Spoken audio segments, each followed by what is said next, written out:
Hello guys, നമുക്കിന്ന് Dominic കാണാൻ പോയല്ലോ. എൻ്റെ ഒരു മമ്മൂട്ടി ഫാൻ ആയതുകൊണ്ട് തന്നെ ഇറങ്ങിയ ദിവസം തന്നെ എന്നെ കൂട്ടിക്കൊണ്ടുപോയി. പോകുമ്പോൾ തന്നെ മുൻകൂർ ജാമ്യം എന്ന പോലെ പറഞ്ഞിട്ടുണ്ടായിരുന്നു. ഓവർ എക്സ്പെക്ടേഷൻ ഒന്നും വേണ്ട കേട്ടോ. പിന്നെ എന്നത്തെയും പോലെ ഇന്നും എത്തിയത് ഷോ തുടങ്ങിയിട്ട് തന്നെയാണ്. അതുകൊണ്ട് തന്നെ ഷോന്റെ ഫസ്റ്റ് ഭാഗം കാണാൻ പറ്റില്ല എന്ന് പറഞ്ഞ് ചെവിക്ക് സ്വസ്ഥത തരുന്നുണ്ടായിരുന്നില്ല. പോകുമ്പോൾ തന്നെ 2 കിറ്റ്കാറ്റ് എടുത്ത് കീശയിലിട്ടുകൊണ്ട് അത് കഴിച്ചുകൊണ്ട് സിനിമ കാണൽ സ്റ്റാർട്ട് ചെയ്തു. അങ്ങനെ സിനിമ ആയിട്ടുണ്ട്. ഇനി വിദഗ്ധർ എന്ത് അഭിപ്രായം പറയുന്നു എന്ന് നമുക്ക് ശ്രദ്ധിച്ച് കേൾക്കാം. ഫിലിം എങ്ങനെ ഉണ്ടായിരുന്നു?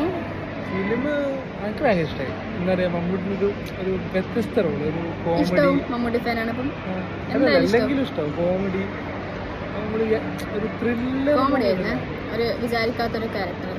അങ്ങനെ ഫിലിം അതിനെ നേരെ വിട്ട് ഫുഡ് സ്പോട്ടിലേക്ക്. എപ്പം വന്നാലും ഇവിടുത്തെ ബിരിയാണി ട്രൈ ചെയ്യണമെന്ന് വിചാരിക്കും. അങ്ങനെ ഇന്ന് നമ്മൾ ട്രൈ ചെയ്തു.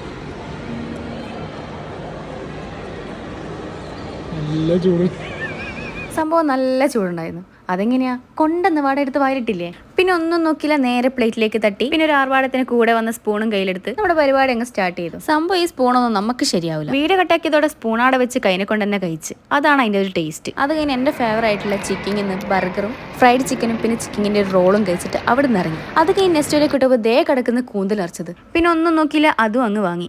റീൽസിൽ കണ്ട് പൂതിയായിട്ട് കഴിക്കണം എന്ന് വിചാരിച്ച ഒരു ഐറ്റം ആയിരുന്നു. സംഭവം ഞാൻ ഇതുവരെ കഴിച്ചിട്ടില്ലെങ്കിൽ ഞാൻ വിചാരിച്ചതിൽ നല്ല ടേസ്റ്റ് ഉണ്ടായിരുന്നു. അതിലെ ഫീലിംഗ്സിനൊക്കെ ആ ഒരു ആഗ്രഹം നടന്ന സന്തോഷത്തിൽ തിരിച്ച് റൂമിലേക്ക് വിട്ടു. അപ്പോൾ ഓക്കെ, ഇന്നത്തെ വിശേഷം ഇത്രയേ ഉള്ളൂ. വീണ്ടും കാണാം. ബൈ.